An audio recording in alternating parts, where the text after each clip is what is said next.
What's going on, everybody? It is the FF Mediators, and I am joined by Coach. My name's Matt, and today we're going to walk through the Bijan Panic Meter. We're going to see what we think about Bijan, what we're doing with him on our dynasty teams, and kind of walk through his production thus far this season. So, Coach, I know you're a big Bijan believer.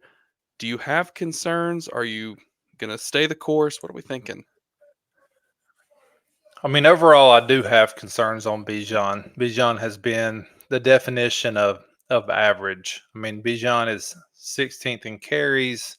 He's 16th in yards for running backs in the league this season. He's 12th in targets. I mean, you're starting to get a little bit concerned that he really is just an average running back. Now, granted, he's getting 2/3 of the carries. You just would hope for a little bit more production. I mean, the guys, especially considering what everybody paid for him, like if Bijan is on your team, you paid a good price for that to happen. And he's really been no more than average. I do see a lot of room for improvement. So there is that. It could be a chance to buy low here with Bijan. I certainly wouldn't sell low right now because you might not get the return you deserve. But there is a little bit of concern for sure. Yeah, the Falcons' offense didn't start the season great. It's been improving every week. They currently rank 10th in yards per game. So it's improving, like I said. Kirk Cousins is getting more and more comfortable every single week. As far as goes for Bijan, though, he started the year at almost 90% of the snaps.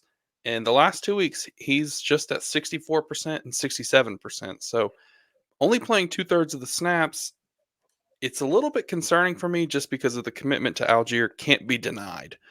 Not that they're using him as a bell cow, but they're just involving him in the offense. And I don't think the recipe for Bijan's success is only having 12 carries and 7 carries like he's had in the last 2 weeks, respectively. So I'm a little bit concerned. I think, like you said, we crowned him as this dynasty premium asset, and he's not really paying off that price at this current point of the season. That doesn't mean it can't happen because, like I said, the offense is improving, and if he can get in the end zone, that would change a lot of things because he only has one touchdown on the year. Yeah, I mean, getting in the end zone is key, but that's hard to do when Algier gets put in there every time they get near the goal line. Um, Now, I will say, I mean, there's certainly room for improvement. Um, the biggest concern, though, is that he's just being very average with the carries that he is getting and the opportunities that he is getting. I mean, 4.3 yards per carry is just sitting right there, kind of in the middle of the pack between 12 and 17, which is kind of where he is on everything, except for fantasy points, and he's 19th. And that kind of comes back to not getting in the end zone, like you said. Yeah. So, and if the offense can continue to progress and move the ball down the field, one would think more opportunities for Bijan to try and get in the end zone. I mean, the passing work on the season, he's been okay at it. He's got several games where he's averaging over 10 yards a catch. That's something we want to see. He's got multiple games with 5 catches, multiple games with the most targets out of the running back position. So that's good to see. But I do just have concerns. And like you said, if you're going to sell him right now, it feels like you're selling him at a discount. And I don't really want to do that. So I might be holding until I can get a better game out of him and try and capitalize on the name value, but I'm certainly not just moving him because of the struggles he's had. Yeah, he does produce when he catches the ball out of the backfield. Like you said, the thing is, he doesn't get a lot of targets. Like, who would have thought that Javante Williams would have more targets out of the backfield than Bijan Robinson? Now, Bijan's got more yards than him on the season, but at the same time, like, I just think he needs to get more targets. Like, he is productive when he's catching the ball out of the backfield and doing things that way. And to me, that's somewhere that I think as the offense gets better, that is a way that I look for him to produce and really help. It can really help his fantasy stats as a whole. Yeah, I would hope that Bijan can get around 20 opportunities a game just with how athletic he is and the playmaker that he can be in space. I want him to have the ball as much as possible. Obviously, we're not the ones calling the plays, but is part of this because of the success of the other playmakers in the offense? And I should say other playmaker, just because Darnell Mooney has looked really good. He's been involved and he's been a kind of safety blanket for Kirk Cousins almost. He has, and we saw last week a Drake London resurgence too. Like, he looked really, really good. and the better he looks. Of course, now you could say that may open up more room for Bijan, but at the same time, there's only so many targets to go around. Yeah, and hopefully it does open up room for him.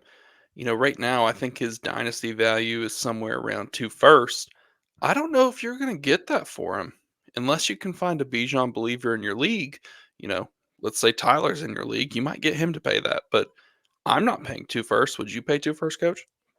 Absolutely not. And I would take two firsts right now if somebody wanted to give them to me for Bijan. I just don't think you're going to get that. I mean, I would pay a first, one single first, but probably not two. No. Yeah. So would you put Bijan kind of in the hold category for you right now? Yeah, I'm gonna hang on the Bijan and just hope it gets a little bit better.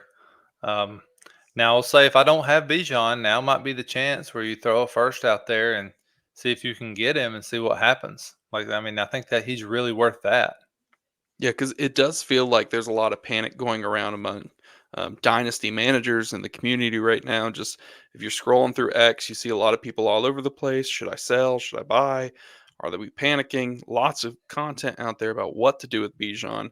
So I do think it could be a buy window if you could find the right league where someone's willing to, just take a first. Because is it worth a shot there? I think so. I mean, he's not going to kill you, like you said. Worst case, he's an average running back.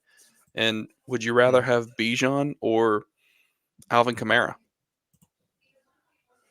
Well, in redraft, I'd probably rather have Alvin Kamara. I mean, that's just the truth. In Dynasty, Bijan. Yeah, But I mean, that's just is what it is. yeah.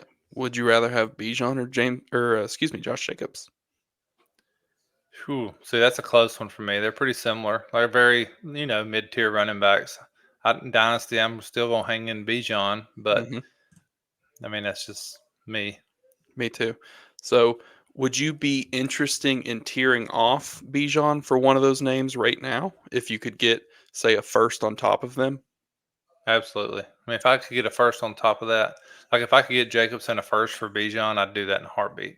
And I don't think that trade's, you know, far fetched.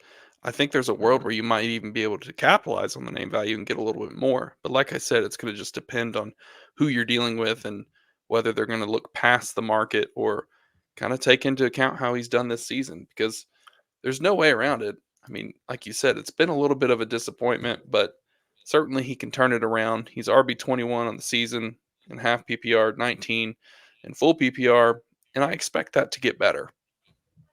Yeah, like I think there's room for it to get better, but don't be surprised if he finishes the year between 10 and 15. Because I mean, I just kind of think that's where he's at right now. So I mean, don't look for some massive jump, but I do think he will improve overall if he just by getting in end zone a few more times. Completely agree. I mean, if he starts scoring some touchdowns, goes on a run for the next few weeks, we're going to see that ranking shoot up, those points per game shoot up, and that's what we want. And he's got the athleticism to do it. It just takes one play for a guy like that. Yeah, I mean, is he a guy that can help you? Absolutely. But at the same time, is he going to ever be worth that 101 where he was drafted in dynasty in most cases? Probably not. Yeah, I don't think so. I mean, it's going to have to be a major swing, and it doesn't really look like that's going to happen yet. But Yeah. I think that's going to do it for us, everybody. Our opinion is hold Bijan right now. If you can get an overpay, then we're fine with doing that. Or if you can get an underpay, you can do that too. But for the most part, we're just going to hold and stick it out and see what happens with Bijan this year. Be sure to follow us on X at the FF Mediators and subscribe to our YouTube. You can catch us live every Wednesday at 8:30 on the Faceoff Sports Network and on our channels. And as well, you can catch us at halftime of the Thursday night game on X. We've got a space over there. So feel free to join us. Let us know in the comments below what your thoughts are on Bijan, and we will talk to you then.